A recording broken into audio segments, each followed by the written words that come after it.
I took these photos in October and November 2024 when I was cycling around the northern regions of Italy. I was doing it for quite a few reasons, but one of them being that I wanted to find the perfect spot one day to buy and renovate my own cabin. And in this video today, I'm just going to be talking about the €1 houses and then other types of cheap property available in Italy, and then just some of the challenges and issues that you could face if you wanted to undertake one of these projects yourself. I'm looking in the region of around 10,000 to 15,000 euros for the property and some land, and for that you're getting some good deals. But the thing is, the house is going to be in a very decrepit state and you're going to have to do a lot of renovation works to bring it up to scratch. So cheap property in Italy might ring a bell in terms of those €1 houses that you might have seen dotted around the headlines a couple of years ago. They pretty much took the news by storm, predominantly in the south, Sicily, Calabria, Sardinia as well. And these schemes are a totally different thing to the stuff I'm looking at. But a property purchased by either way is likely going to be in the same state. It's going to be a decrepit house, falling apart, it's going to need a lot of work doing to it. So, you're pretty much in the same boat whether you buy one or the other. The difference is that the €1 properties are pretty much in villages, towns and cities that are, abandoned and virtually ghost towns, because the reason they're offering them that low is because they want to repopulate and kind of bring some life back to the towns. So you're not likely to get a property on some land in the woods for €1 because you're out of the town anyway. The reason for this kind of scheme is local municipalities, which is like the local authority of areas, launched them because their villages were getting abandoned.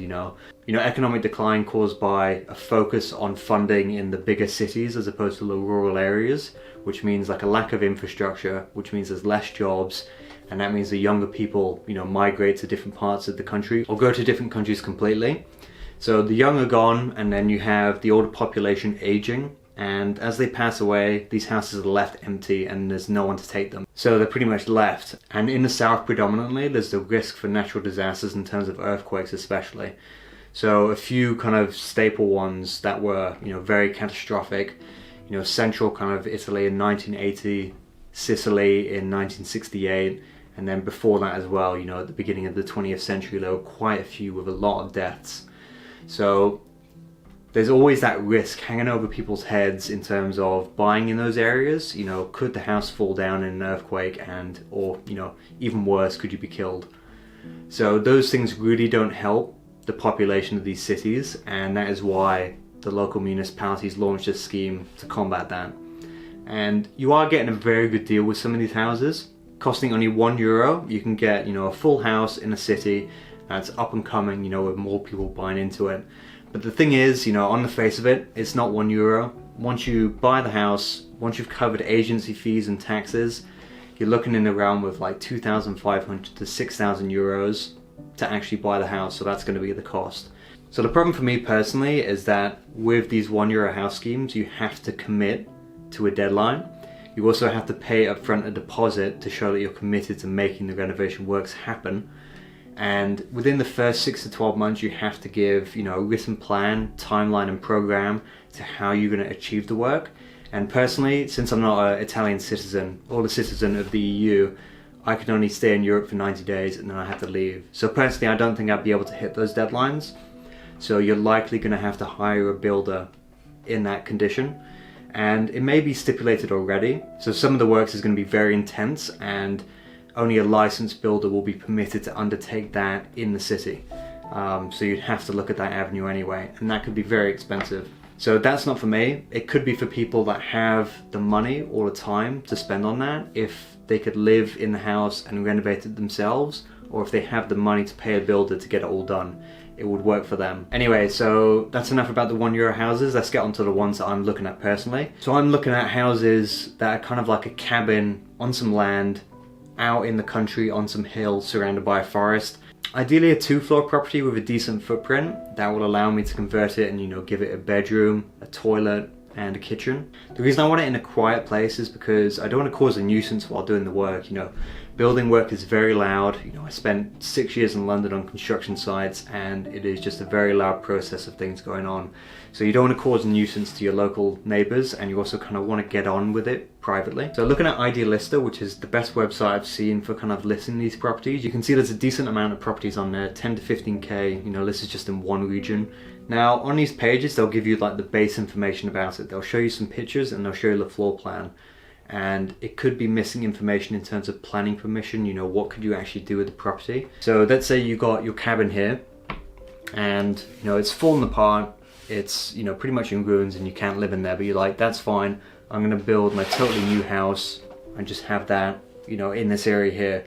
It's similar in the UK in terms of whatever's on those planning documents is the only footprint that you're able to build in unless you get separate permission. You can't just do this unless you go to the local authority, tell them what you want to do and then have them approve it, and that could just take forever and it's likely going to get declined. So pretty much look at what's there and think, can I do what I want with what's actually already there?